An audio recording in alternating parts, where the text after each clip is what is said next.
So welcome everybody. It's so great to see you all here on this really frigid, cold day when probably no one wanted to leave whatever warm place they were.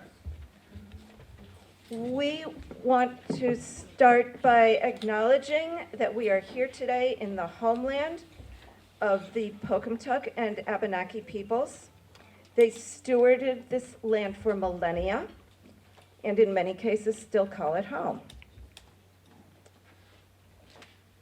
Today, we're here as part of a series of educational programs that Racial Justice Rising puts on once a month. The programs are always free. They're usually the first Saturday morning of the month. If not, it's some other Saturday morning. Racial Justice Rising is a small all-volunteer group based right here in Greenfield. And we would be delighted to tell you more about that if you're interested. We greatly appreciate everybody who helps to support our work. Volunteers, people who donate money, the local cultural councils are an enormous help to us, and we greatly appreciate their support.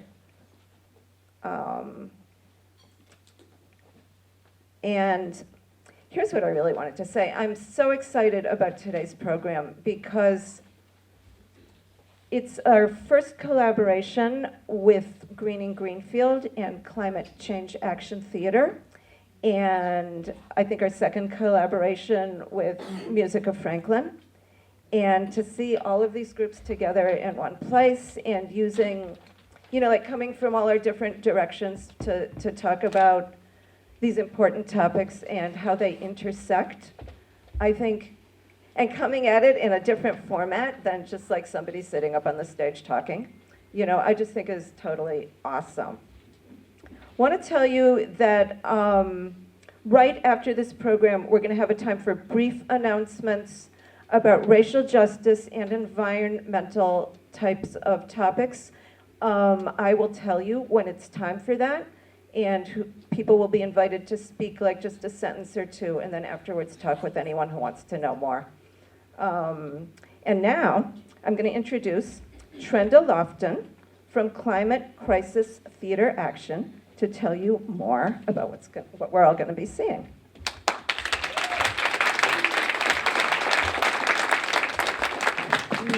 Hello, good morning. Thank you so much for having us here today. Beyond excited and honored to be offering the final showcase of Climate Change Theater Action 2019 here in Greenfield, a part of a really incredible effort by Jan Mayer. So first of all, thank you so much for organizing this, for having the vision to see that, yes, indeed, we could do all 49 mini plays from around the world. So thank you for your vision and all of the work and efforts you've put in.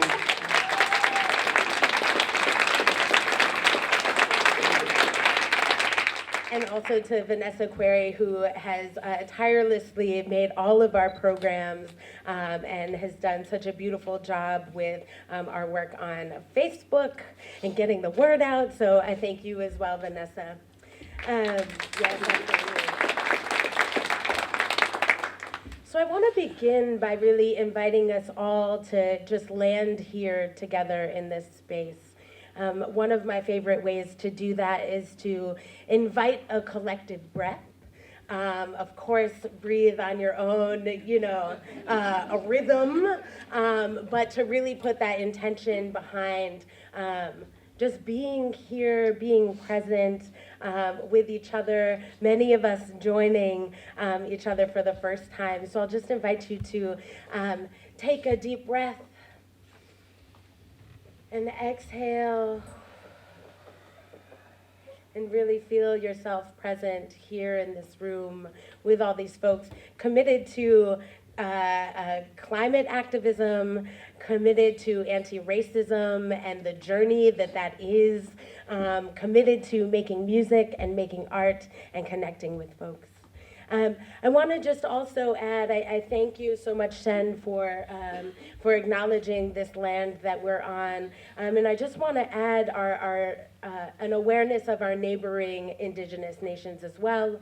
And to really acknowledge that there are indigenous nations throughout the world, right, who've really experienced and continue to experience the impact of settler colonialism, right? And so in terms of our local neighboring indigenous nations, the Norwottuck, the Nipmuc, the Wampanoag, the Mohegan, Narragansett, and the Pequot. So really just thinking about that impact of settler colonialism, white supremacy, and a culture of capitalism. Right? May we strive to recognize and dismantle the ways that we may perpetuate these systems in our everyday lives and commit to uplifting, celebrating, and honoring the lives of every human creature and, of course, this earth that holds all of us. Just take another moment. I need to take a moment, so I invite you to join me if you'd like to hold those truths as well. So this program is brought to you by several wonderful humans that have made this work. First and foremost, this would not have been possible without the support of Greening Greenfield and local access to Valley Arts. Their work and support of the entire series of Climate Change Theater Action Greenfield 2019 is just incredible. So I'm grateful for them. And also Racial Justice Rising for hosting us, for agreeing to collaborate with us, to Music of Franklin. What a treat it has been to see each and every one of you and to play and to hear you all. So excited. One addition to our program that is not listed there for you is our youngest actor on the stage, who so joyfully is joining us today, but whose name didn't make it on the program. So Micaiah Griffin, thank you so much for joining us.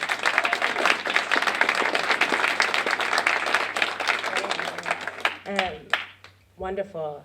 I think that I will pause my remarks here, and I believe we have someone speaking a little bit about Music of Franklin before we start.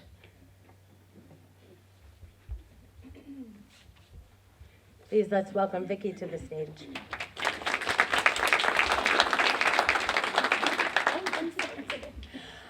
Music of Franklin is so happy to be here, part of this wonderful project, and we all need to support the planet we live on and do the best we can.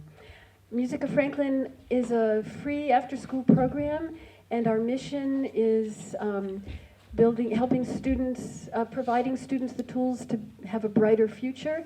And social justice is also a main part of our mission. We feel that every human deserves a life of dignity and beauty and creativity.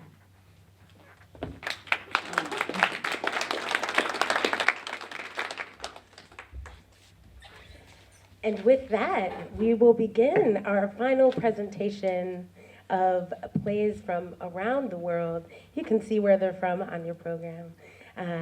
Let's get it started, y'all.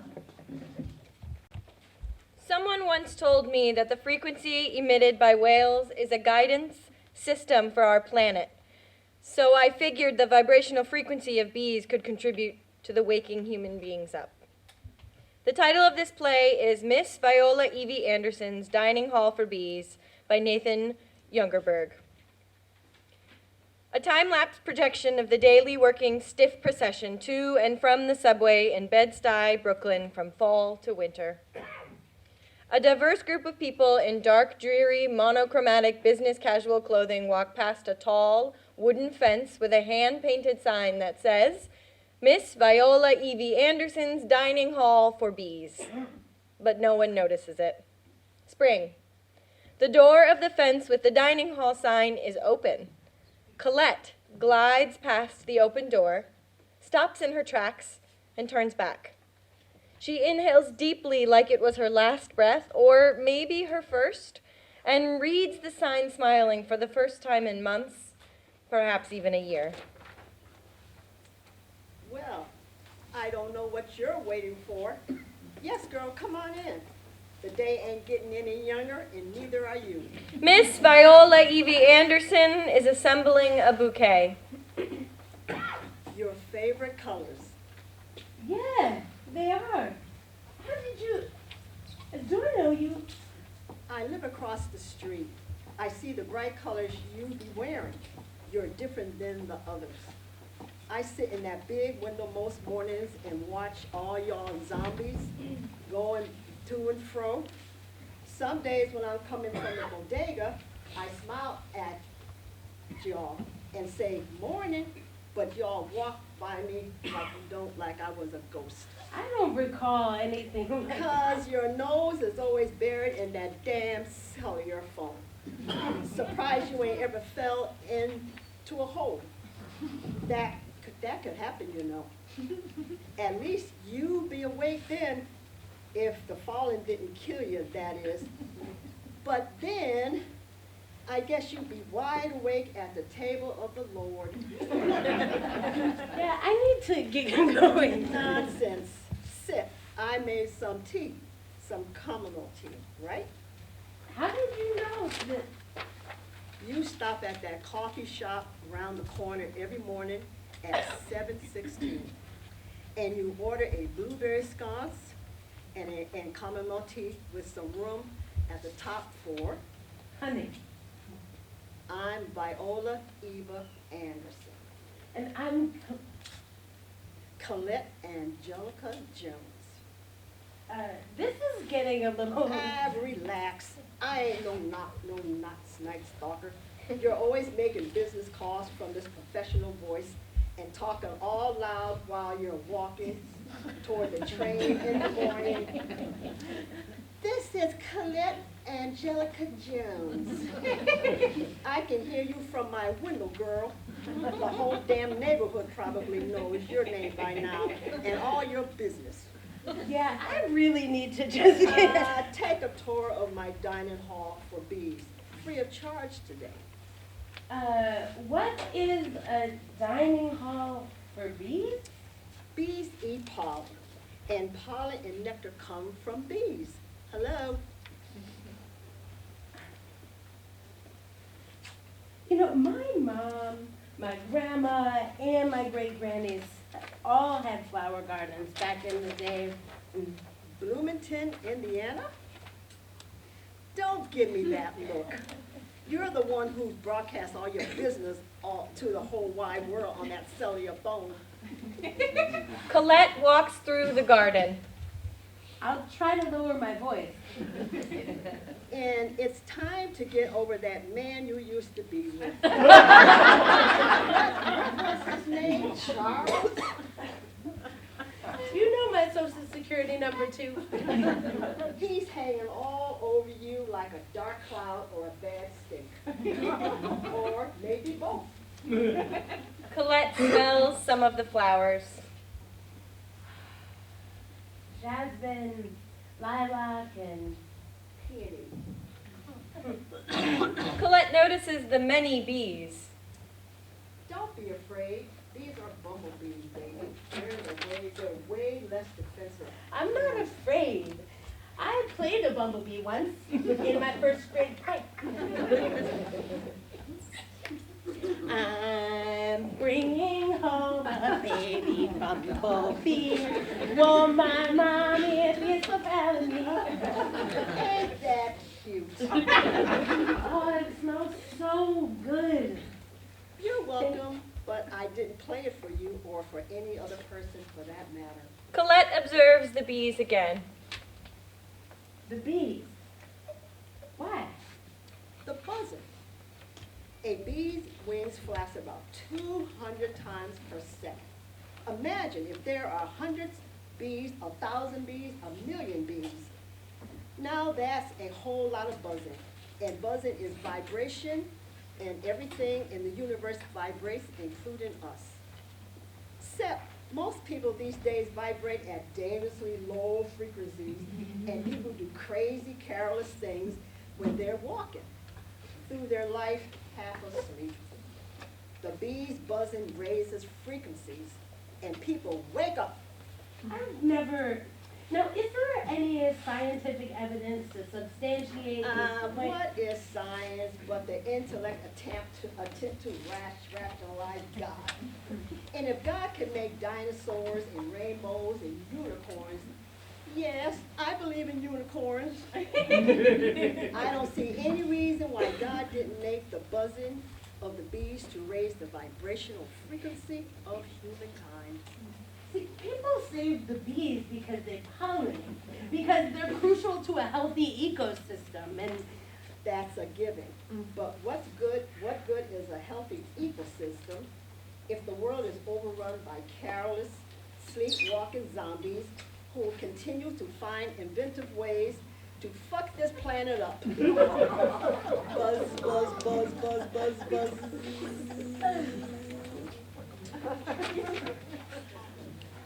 I'm bringing home a bee. Bumblebee. Won't my mommy be so proud of me? I'm bringing home a baby bumblebee.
Breathing Space by Yvette Nolan.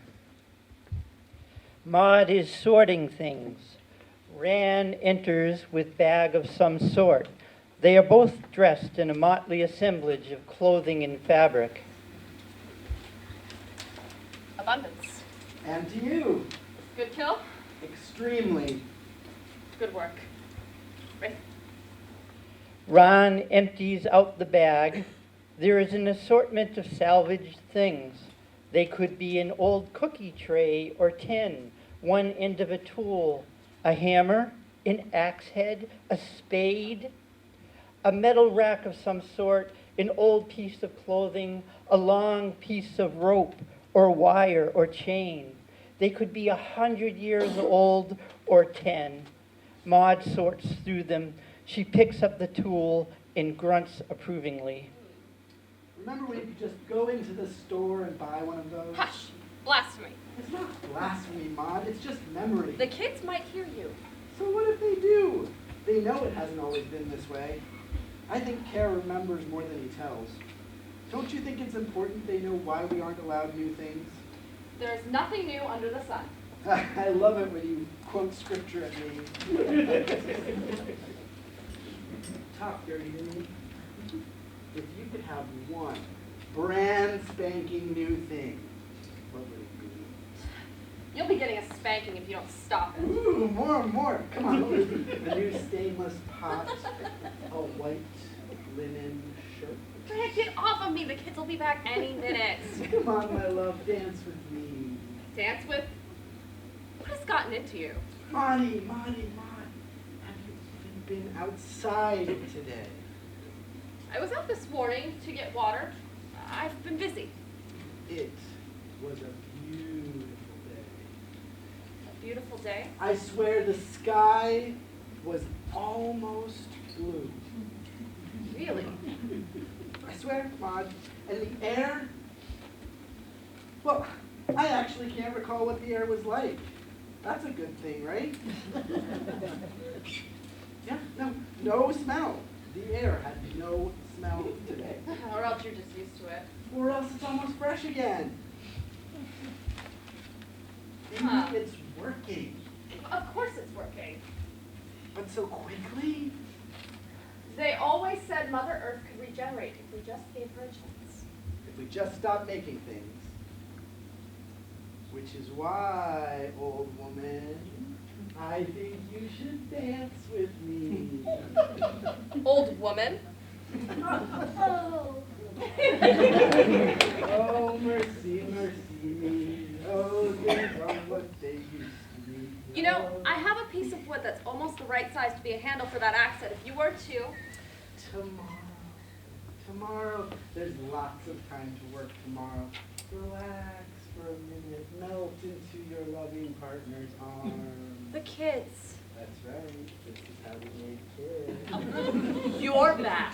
But I think you're very, very good. Oh, mercy, mercy me. Oh, things are what they used to be. Oh.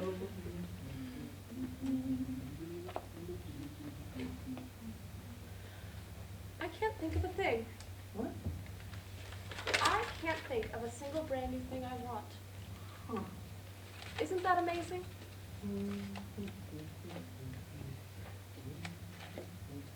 Is it really almost blue there? Almost blue, Maud. I would like to see that. Maybe tomorrow. Maybe tomorrow.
This next play is a tribute to those many indigenous populations who are fighting for their forests in the deep jungles of India.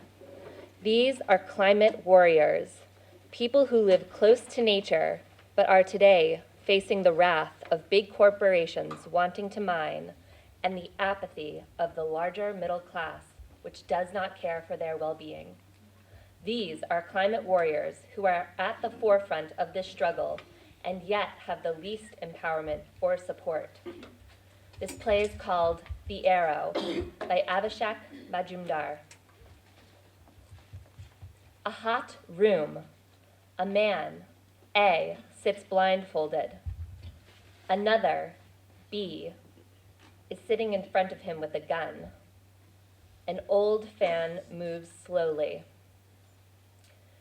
B walks up to A, undoes his blindfold, and comes and sits in his chair.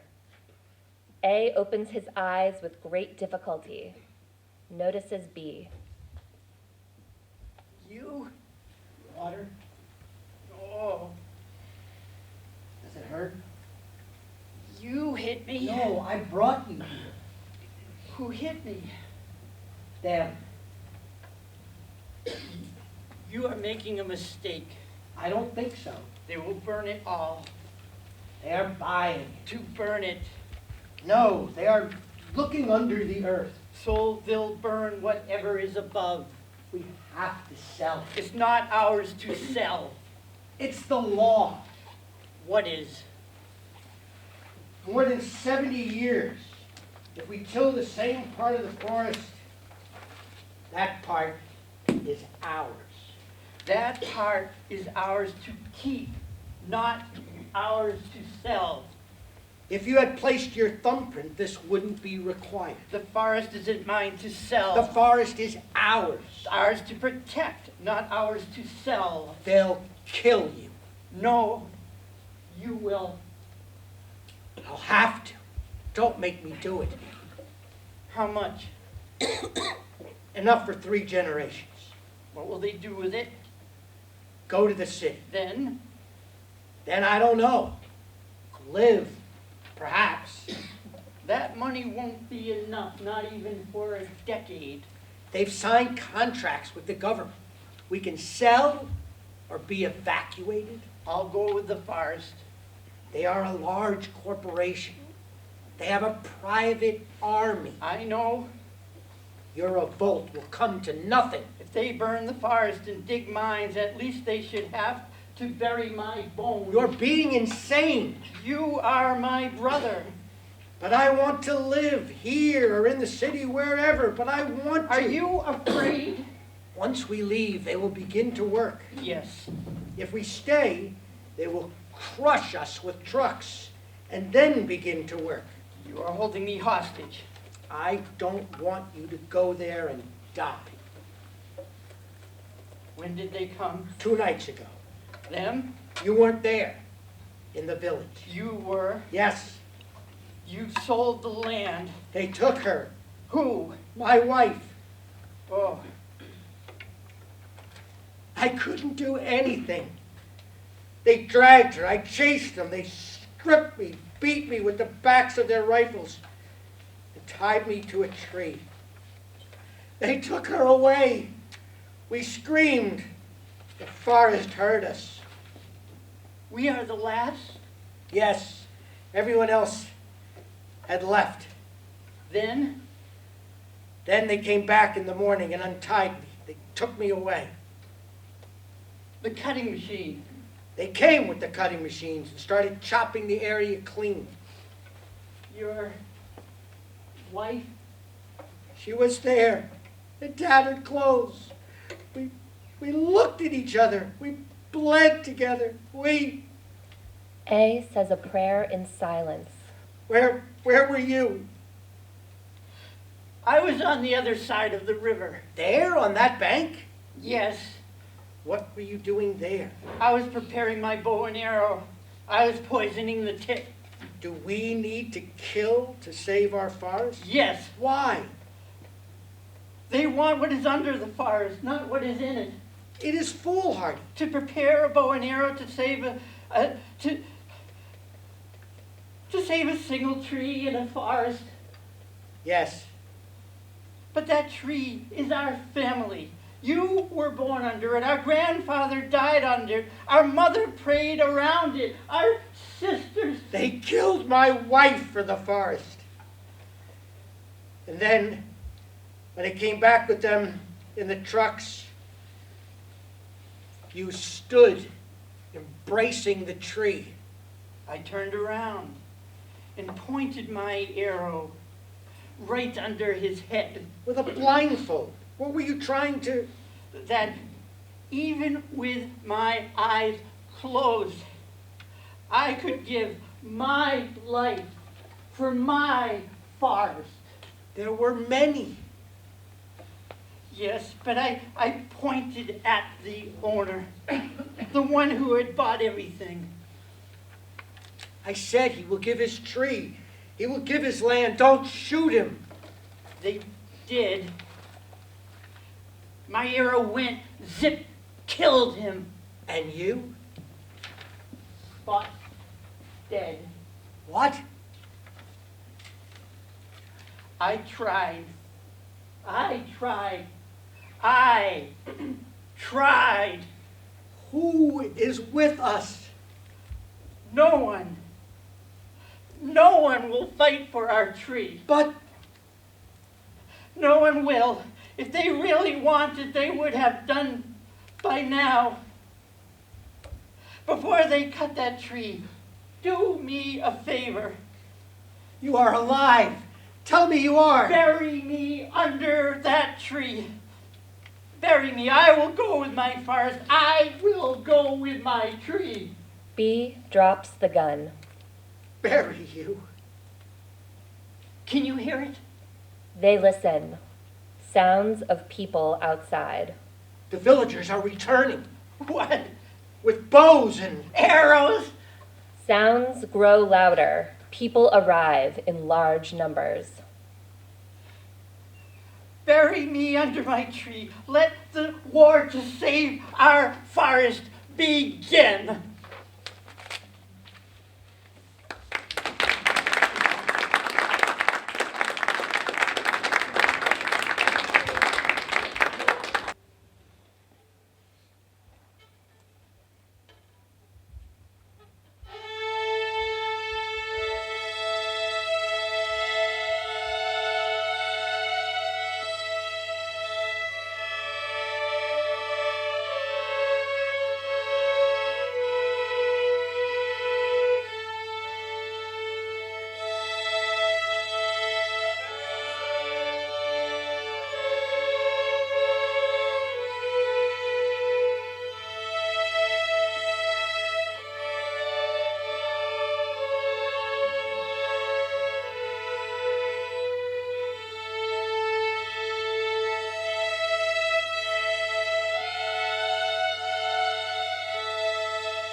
Nibi, Water Protectors by Corey Payat.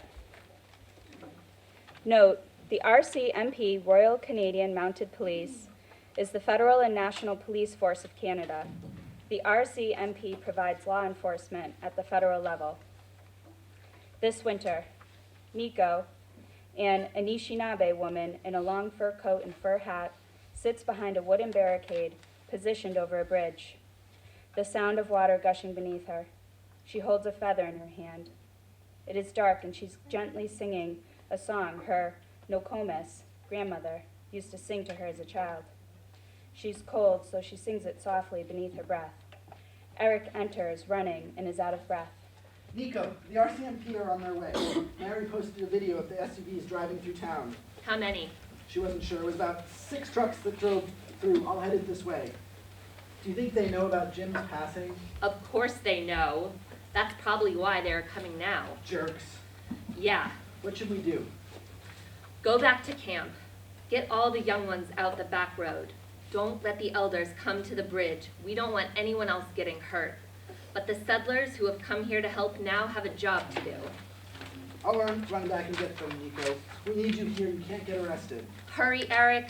Run back and get the others. We don't have time to stand around lips flapping. Eric runs off back to the camp. As he exits, one RCMP SUV pulls up on the opposite side of the bridge. Nico looks over the barricade and sees an officer get out. She starts to sing her Nokomis song more loudly. The officer walks slowly over the bridge toward the barricade, but is only being lit from his headlights shining from behind. Nico gets to the end of her song. Nico, is that you? Get out of here, Kenny. There are more RCMPs on the way, and I know you don't want to be around when they get here. That's why I came. I'm not supposed to be here, but I wanted to warn you what was going to happen. It was posted all over Facebook. We have people in town, so thanks. But unless you can turn these colonizers around, you won't be able to help us. I'm not trying to help you. Just wanted to give you a heads up. Save it. Don't need it. You only know what you've seen. There's more on the way. So screw it. I don't even know why I'm here. You don't want to hear it. Tell your buddies they're not welcome on our territory. Stand up for us. That's one way of helping. You know I can't do that. I'd lose my job. I've already made the case to them not to come out here. But now I'm stuck with the jobs no one else wants to do. Are you really complaining to me about your crap job? We have been out here for months. RCMP coming onto our territory, asking us to move for them. No, not for them. For a corporation. A corporation. Apparently, that's more valuable than our treaties, our lives, our nibbies. Did you know that Elder Jim died on Friday? I heard about that. So did they, and that's why they chose tonight to come. An elder dies in our community, and we are grieving. So that is the perfect time to make arrests and end this. This is what your uniform represents. Spitz. Disgusting. We're just doing our job. Eric comes running back in. Kenny, what the? Get out of here, man. We have enough to deal with out there without you bringing your into it. I'm not bringing my anything. He came to warn us. Just a heads up. I was nearby, so I thought I should. Well, it won't do any good. So will you just sneak off before they arrive? Pretend you were never here. What a hero. Kenny turns and starts walking back toward his SUV. Nico yells after him. A hero would stand with us, would stand for what's right. Is your paycheck worth more than our clean drinking water? We're doing this for all of us. I know. That's why I came. Kenny turns around and gets back into his truck and drives off. A group of water protectors arrive at the barricade blocking it as a dozen RCMP trucks with flashing lights and sirens speed down the snowy dirt road toward the bridge. Nico sings again, and the water protectors join her as the RCMP walk toward the barricade.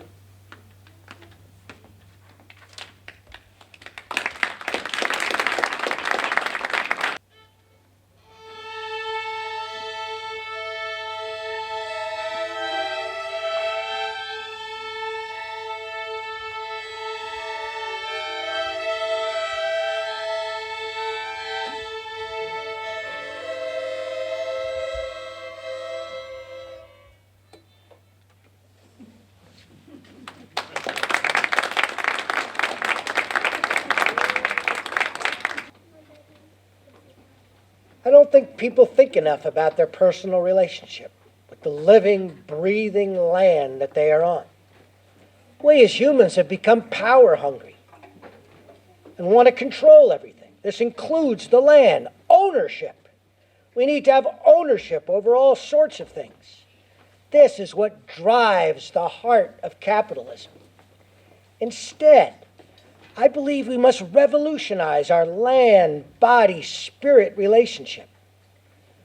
We are sick because the land is sick, and vice versa. What do we need to do to heal and in turn heal our land? DRIP was created in Tikaron to where the original caretakers include Mississaugas of Credit First Nation, as well as other Anishinaabe, Haudenosaunee, apologies for the pronunciation, and Wendat peoples. DRIP by Yolanda Bonnell.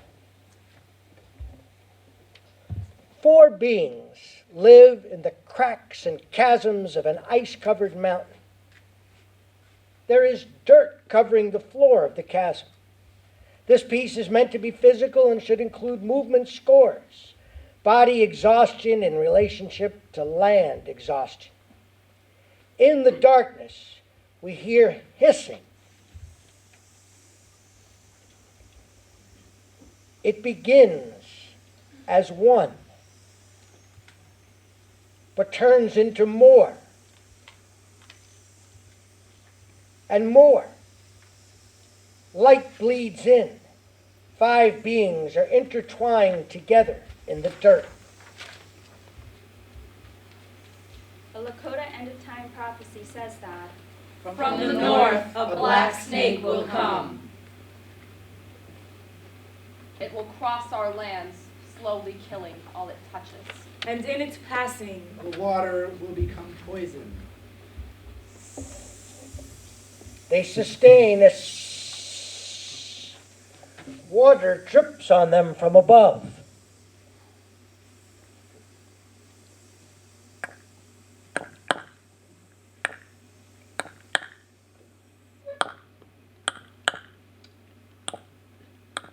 They look up, they take a deep breath.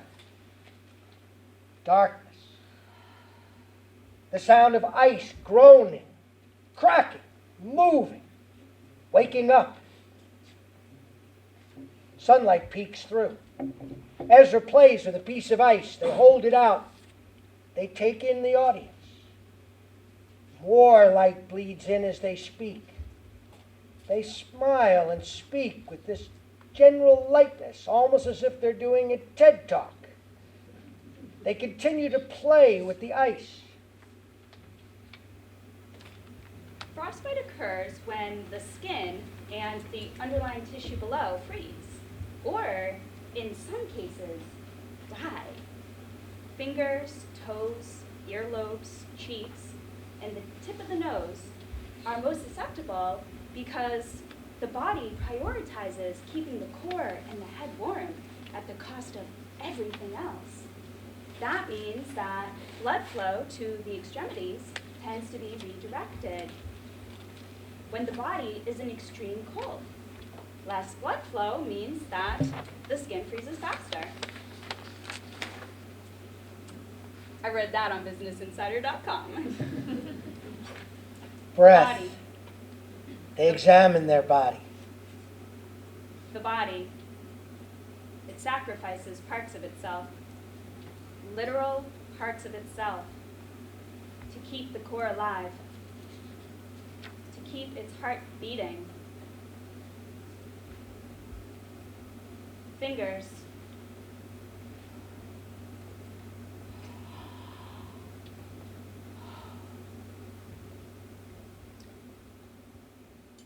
Light hits Wakane. They are a tree falling, the sound of a tree falling. Toes. Light hits them. They are earth excavated, the sound of earth being excavated.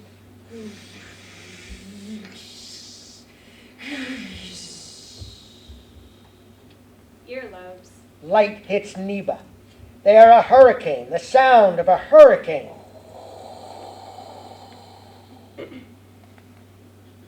Cheeks. Light hits Sina. They are twisted plastic in an animal's stomach. The sound of an animal writhing and crying. In the tip of the nose. Light hits all bodies. They are poisoned water. The sound of a tap turning on. Boiling water. Boiling. They are all boiling. I wonder how long it takes to get to the core.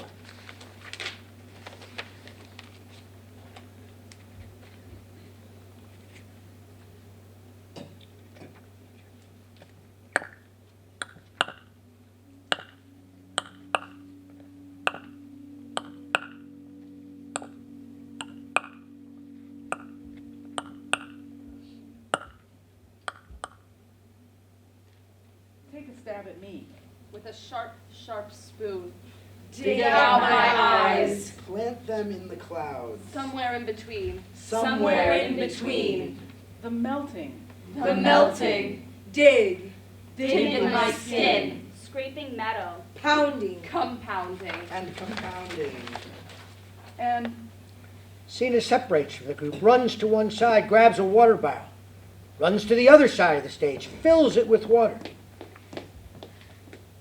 runs it back to the other side of the stage, pours it into a pot, boils it. The water disappears. They repeat and continue to repeat. Temperature. Mercury. Temperature. Mercury. poison. Poison. Poison water. Temperature. Then puts their hand to the ground.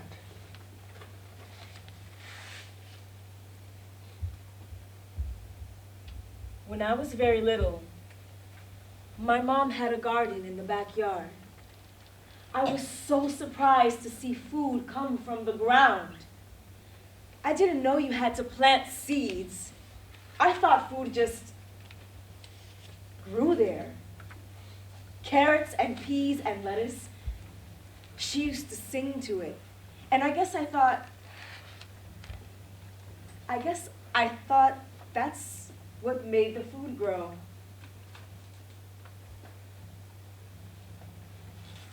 They lie down in the earth and they sing. You are my sunshine, my only sunshine. You make me happy when skies are gray. You'll never know, dear, how much I love you. Please don't take my sunshine away. The two continue to hum, lying in the earth. An open letter to our land and water defenders. You are the future. You are our warriors. I look at you and think, I wish I had that much fight in me. Your ability to never back down, to never stop fighting, to put yourself on the front lines, to drum until your hands are sore, to sing until your throats are dry. You are the future. If we even have a future. We acknowledge you and respect you. Bath water, brush your teeth, wake up, coffee, make pasta, brush your teeth, shower, feed the baby, make sure the baby doesn't drink the water. Sina stops and falls to the ground. The others begin to cover her in dirt, singing. The other night, dear, as I lay sleeping, I dreamt I held you in my arms. When I awoke, dear, I was mistaken, and I hung my head and I cried.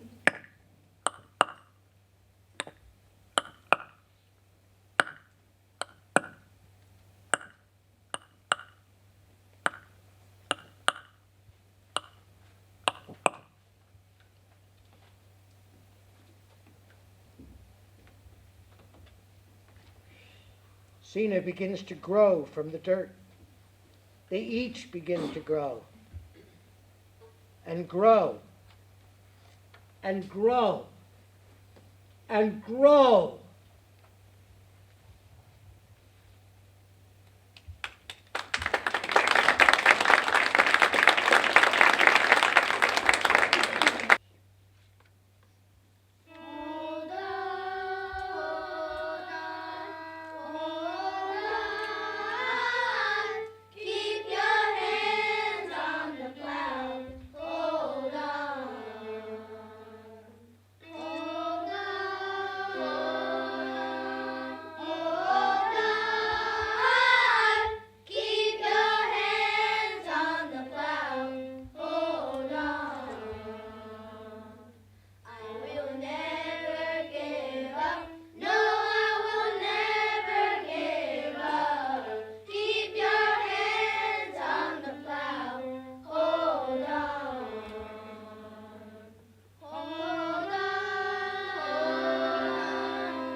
In Addis Ababa, there is a city riverside development project announced, discussed, and financially backed by the government of Ethiopia.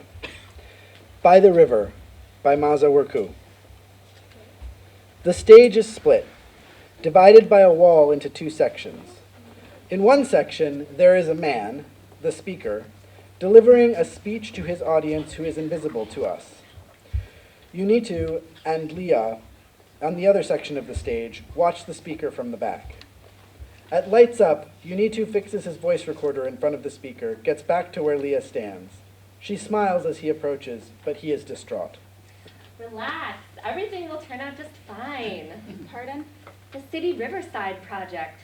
It will work, I hope. As if hope has no expiration. Aren't you supposed to be taking his picture? Yeah, I took some, but not enough memory space in my camera. Full. Full with his pictures? Making speeches, meetings, visits, making more speeches. That's what I am hired to do. I'm not hating it, though. He is photogenic, and he knows how to dress well. No doubt about it. Well, lucky you. At least you get to see a different suit every day, but with words, you can neither dress them up to look different, nor make them sound serious. You can only change the dates, the verb, and echo it. I'm tired of it. Journalism sucks. There he starts. Keep shining, man. Keep walking. We are keen to follow. My people. Interrupted by innovation.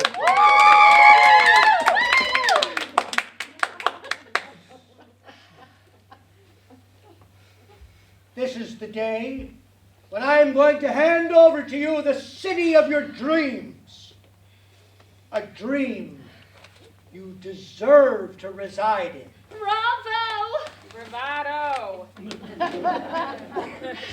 As a result of fast population growth, uncontrollable urbanization, and the industrialization of our city, this project will elevate the city to a tourism site, enhancing the well-being of its inhabitants and nurturing riverside economies.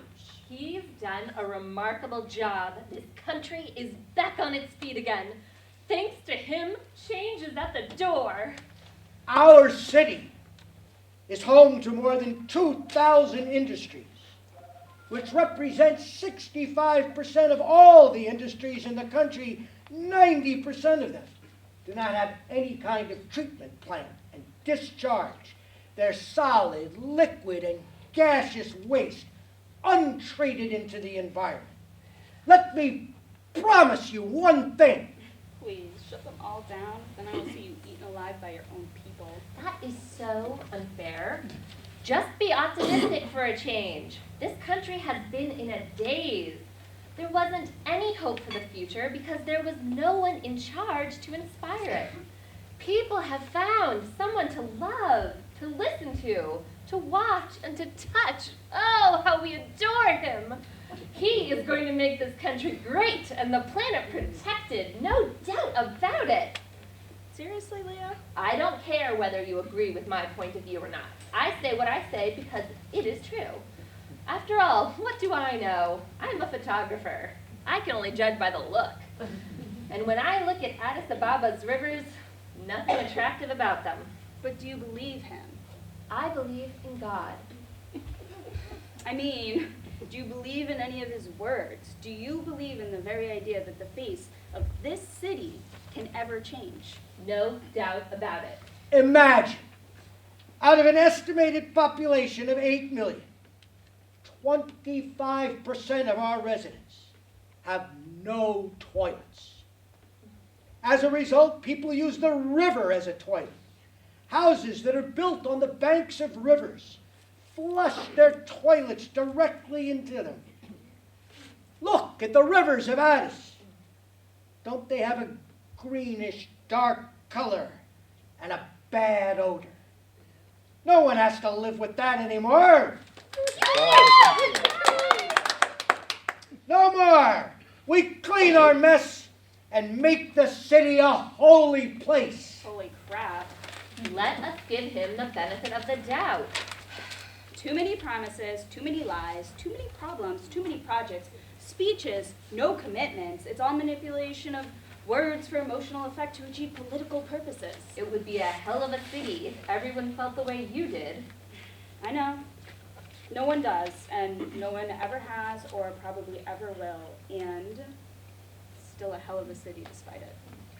There will be no illegal settlements, no factory, urban waste, hospital discharges. We are in deep shit. We are sure we are going to make it. We are in a desperate situation here. Have I ever told you my earliest and fondest memory of my childhood? Not sure. I began to swim in the river Cadena which was strictly forbidden by my parents. We couldn't even stand near it.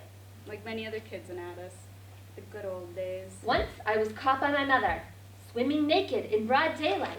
It was a little late to be thinking about clothes. I think that was just maybe the stupidest moment of my life. I tried to hide in the water, but the water was so clear, I couldn't even hide the stones at the bottom. Now, in contrast, the water hides itself in the dirt. I was a free spirit. I went home naked, after my mother took my dry clothes home. I'll always miss those days. I promise we can change our city into an ideal place to live in. Let's make Addis Ababa live up to its name, New Flower. I say, let us make this city a city of beauty and purity. Yes! Such rhetoric. Let's hope the future is bright. I guess I lost faith in politicians.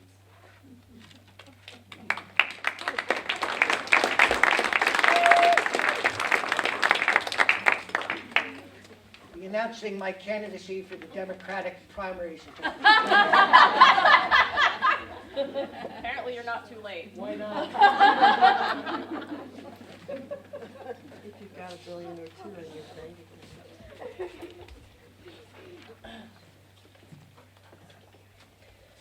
Melina and Roland's discovery added years of life to this planet.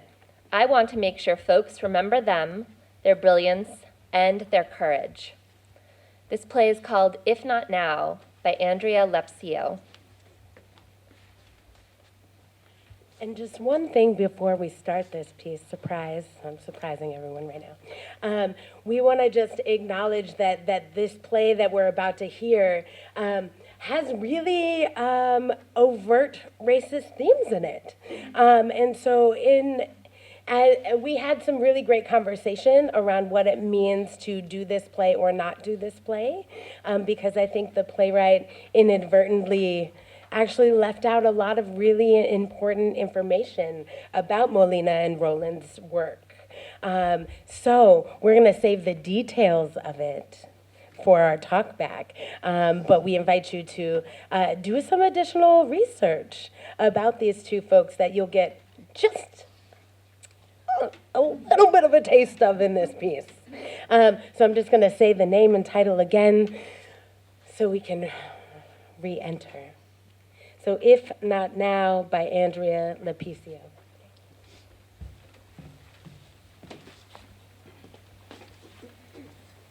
I am an unnamed but very powerful executive at DuPont. We make CFCs, a lot of CFCs. These guys are about to put us out of business. I am a forgotten, cynical scientist dedicating to making the world safe for DuPont and industry. These guys are about to ruin my life. And you want to know the most annoying thing? After having years of their funding cut off, their scientific credentials questioned, their status negated, they win the damn Nobel Prize. Yeah, I never got one of those. Without further ado, we return to 1974 and the meeting of Professor Sherwood Rowland, Professor of Chemistry at the University of California, Irvine. And this chemistry postdoc, if you can believe, is from Mexico. Isn't that where all the drugs come from? Ugh. Name is Mario Molina. What's wrong with Mark? Cynical and DuPont step back as Roland and Molina step forward. Roland offers his hand to shake. Jerry, Mario, welcome. I've been following your speech, sir. I am delighted to join your team. Delighted to have you. We're working on a number of research topics. You can have your pick. There's ongoing work with radioisotopes. You might continue your work with chemical lasers, or I've been thinking to follow up on Lovelock's research on CFCs in the atmosphere. I also read the research. 1 billion pounds of manufactured CFCs in the Earth's atmosphere in both hemispheres, even though these gases are only in use in North America and Europe. There is the general belief that CFCs remain non-reactive and therefore do little harm. The chemical industry has a saying: colorless, odorless, non-toxic, non-flammable, energy efficient, low cost, and safer than mother's milk. You can let me know at your convenience which topic you choose to research. Without question, I choose to investigate the consequences of CFCs. Agreed. I have some funding from the Atomic Energy Commission that could support our research. Melina pulls out a chalkboard. They begin to scribble formulas and diagrams. Okay. What if CFCs migrate to the stratosphere? What happens? Is it possible ultraviolet radiation reacts with CFC molecules, altering or breaking them apart? Releasing chlorine atoms. They scribble more math. Can it be that the CFCs we release into the atmosphere are broken apart by ultraviolet radiation into free radical chlorine atoms that destroy ozone? It would appear there is a recycling. The chlorine is generated and regenerated. My calculations are that 1 molecule of chlorine can destroy up to 100,000 molecules of ozone. They each write out equations as they figure this out. Catalytic destruction of stratospheric ozone. Cynical scientist pokes his head in.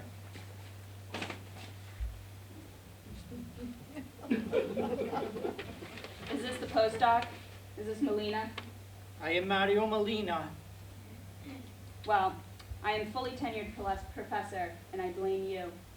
Mario and I are working together. Admit you're wrong about CFCs and get to work on something that benefits industry. Ultraviolet radiation breaks CFCs into free radical chlorine atoms. CFCs are colorless, odorless, non-toxic, non-flammable, energy efficient, low cost. And safer than mother's milk. We've proved those are all lies. Watch it, postdoc. Be the scientist beloved by industry. I'll recheck our calculations. I'll call Nature and get started with approval to publish our findings. You think we are ready to publish? I think we must. They exit. DuPont executive enters, followed by the cynical scientist. I want you to know that I am doing everything in my power to protect DuPont's market and promote the widespread use of CFCs despite these insane accusations. We're putting out an ad questioning their hypothesis. Uncertainty about science and fear of job loss might be enough to get public opinion on your side. I wonder if the scientist defending tobacco could help us out. Let's stick with the story that Roland and Melina are talking nonsense, as if the sky is falling. Roland and Melina are the new Chicken Little. Aerosol Age magazine already accused Roland of being a Soviet agent. They're worse than communists. They're environmentalists. Nothing is more American than apple pie, motherhood, and aerosol hairspray. Is that Mexican here legally? Ugh, unfortunately. But just being Mexican is enough to, get some people against him. Leave it to me. The Mexican is getting blacklisted and Roland's money is getting cut off. Governor Ronald Reagan heads the Regents of the University of California and is no friend of those who question the industry. Off the bad guys go. Roland and Melina re-enter the lab. Our funding has been cut. I am amazed. We put forth an important scientific theory, and we are considered biased because the business implications are unpopular. I'm tenured. I realize this is much more difficult for you because you're at the beginning of your career and have no job security. If you need to get another job... Well, thank you for your concern, but without question, we must continue. DuPont and Cynical come up on either side of them. They get invited to speak at the American Chemical Society. That's my gig. That speech gets a lot of press. People all over the country start throwing out aerosol cans. My wife Joan threw out 30. We don't miss them. I hire an atmospheric scientist, not this guy, and get him to work on finding alternatives to CFCs. I can see the writing on the wall. I look for a new client, always some industrialist with cash to burn. Without funding, we continue to research. I came home one day, my wife greeted me asking how my work was going. I answered, very well, except it looks like it might be the end of the world. It took 13 years, but finally, in 1987, the world ratified the Montreal Protocol agreeing to phase out. We were one of the first companies to quit making them. Our scientist, Mac McFarland, was a leader in finding alternatives. If that agreement had failed, if I had succeeded, climate change would have occurred much sooner. What was it about these guys? No funding, real suffering, and yet they persisted. If not us, who? If not now, when?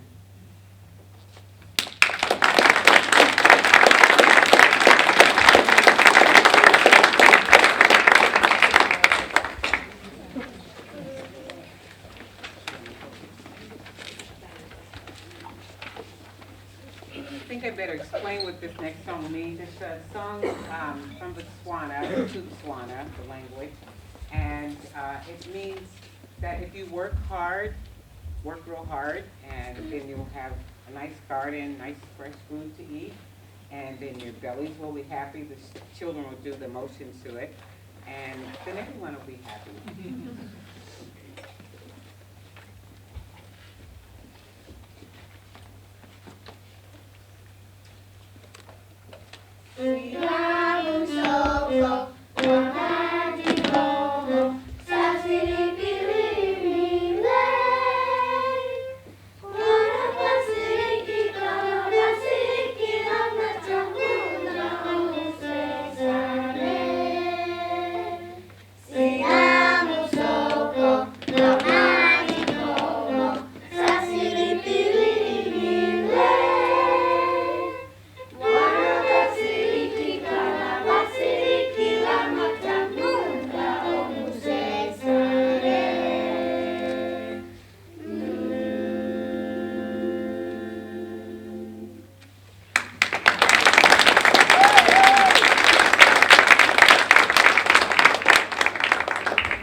You're David Suzuki, aren't you, by Nelson Gray.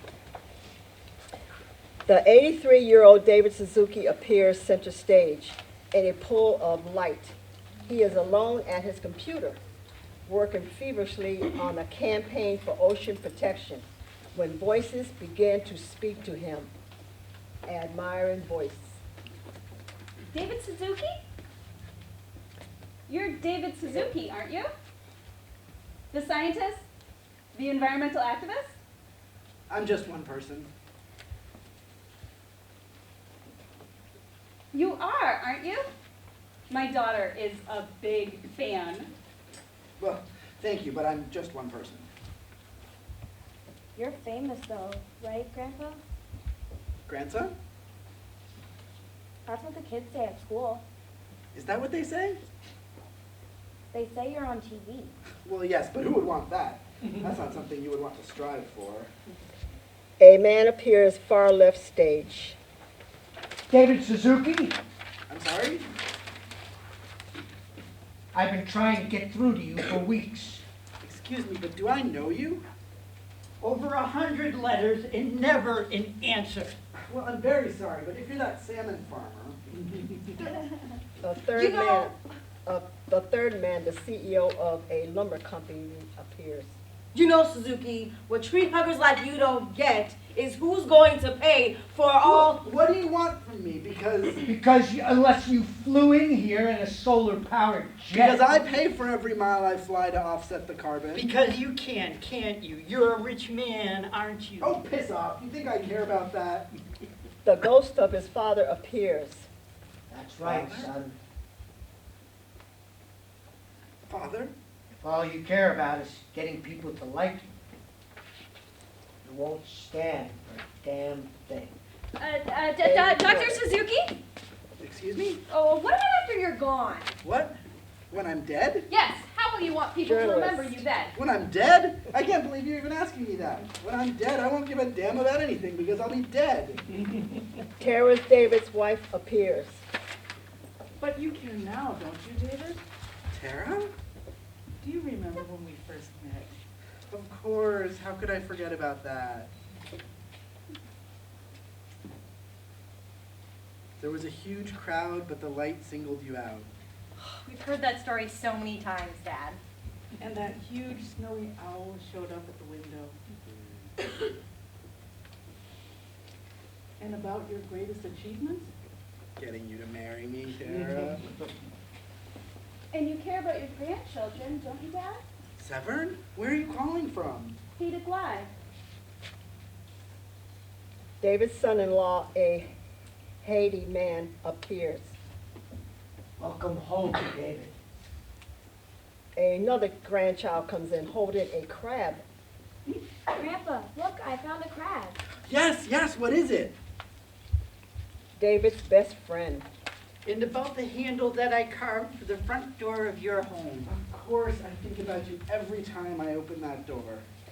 Ghost of his mother. And the clematis in the front yard where my ashes are buried. Mother. Yes, every time I see it. And about me getting arrested in the Kinder Morgan protest. They had no right to drag you across the line, Tomo. Because it was your civic duty, grandson, and because this is the 59th minute of our last Earth hour, and because my time is almost up, and because of my grandchildren, and the animal cemetery we made in our backyard, and the clematis, Mother, and what you taught me to stand for, Father, and because of the handle my best friend carved for the door of my only home I enter, falls from my hand and from my mind. The memories I treasure most of the soil of the earth and the sea and the sun's bright life and the hydrological cycle that was the first science lesson I ever learned. And the sacred air I was and am and will soon become once more.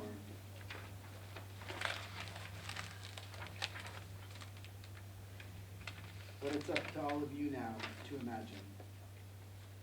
Everyone. David Suzuki. You're David Suzuki, aren't you? I'm just one person.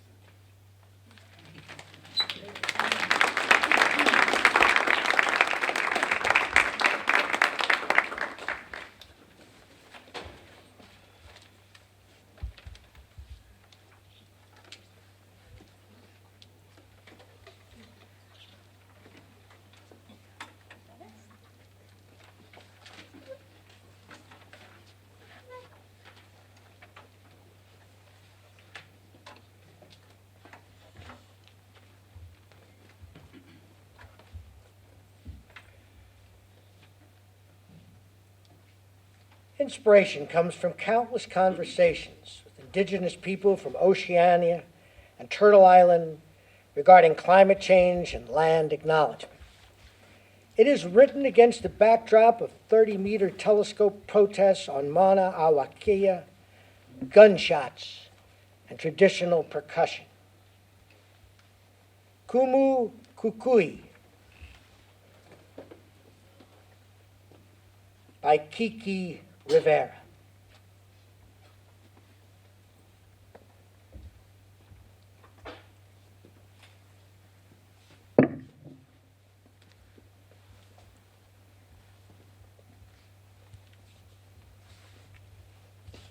Darkness, the sound of traditional Philippine drums and gongs play, which fade into Polynesian pate drums. Under the drum beats are sounds of gunshots. Lights come up on a modern dressed child who sits in the center of a sandbox. Child is surrounded by three beings dressed all in white, building a house of sand for the child. The sandbox sits under a kukui nut tree, whose nuts used to be used as lamps in ancient times. Do you remember? Do you remember? A time where the people navigated by stars. sailed the sea, read the waters, read the wind, read the birds, You were brought here by navigators by storytellers, by weavers of pond fronds, and beaters of bark. You don't remember. You don't remember. You need reminding. Your people came by wind and by water. Your people are wind and water. And fire, and earth. Your ancestors settled on the land of Kanaka Oiwi. They settled on the land of the Tongva. And on the land of Muwekma Ohlone. Your grandmother is buried there. Her bones are cared for by the spirits of the land. And as we build this house for you, you must not forget to acknowledge the first caretakers of the land, on which you bring your house to. You must not forget to thank them, to fight alongside them as they protect sacred lands, waters, and mountains. The sound of drums and gunshots get louder. Voices join the soundscape of drums and gunshots chanting, "Kuki imwana, kuki imwana." Fight. Fight. Fight. With prayer. With song. With dance. Fight using your voice. Here, take this. You'll need it. Its pages are empty. Fill them with your voice. Speak truth. The house is built. The house is built. The house is built.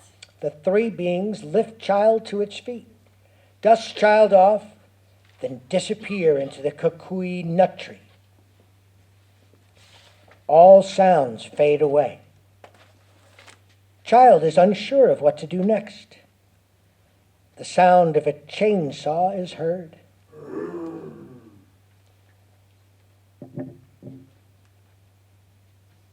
Then a masked man carrying a chainsaw enters. Stop. Stop. Stop. Stop.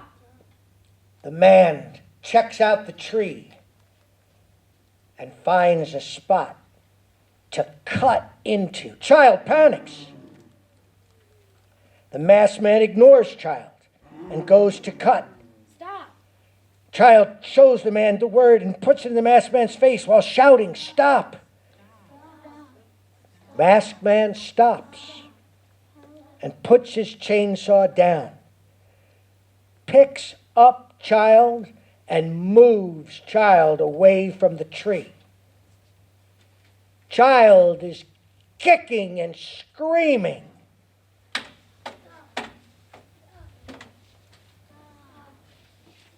Stop. Child is put down, and child begins to dance. Masked man watches child for a moment, laughs, and walks back to his chainsaw. But child gets ahead of the man and dances between the masked man and the chainsaw.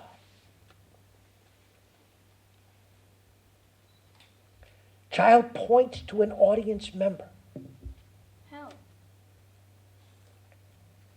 Child continues pointing and begging for help. Help. Help. Until the audience member joins.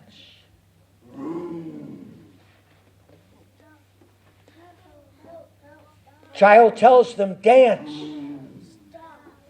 Stop. They dance, distracting the masked man, while child continues to get more and more members up from the audience. Stop. Help. Stop.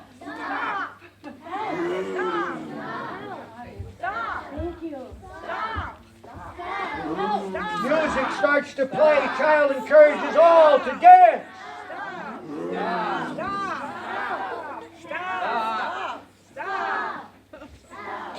And then child says, "Thank you. Thank you. Thank you. Thank you. Thank you." Thank you. And the child exits and the play ends.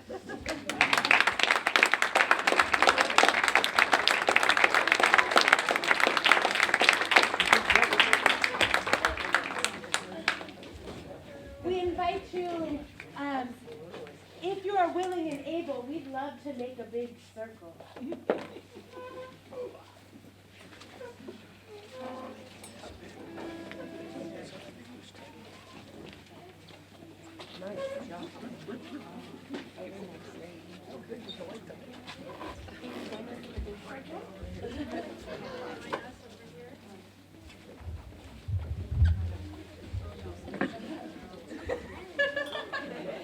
Oh, is it apple or tart?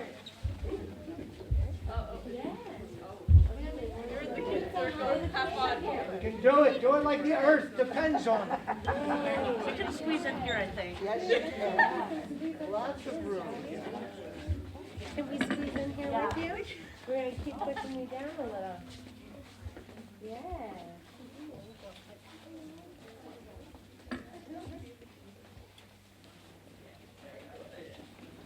So I invite you, while we make room for all of us to be in the circle, to imagine that there is a giant kukui nut tree in the center. That in the center of this circle is all that we are responsible for tending to. Our earth, our planet, our friends and family. And we're going to hear from Music of Franklin again. 5, 6,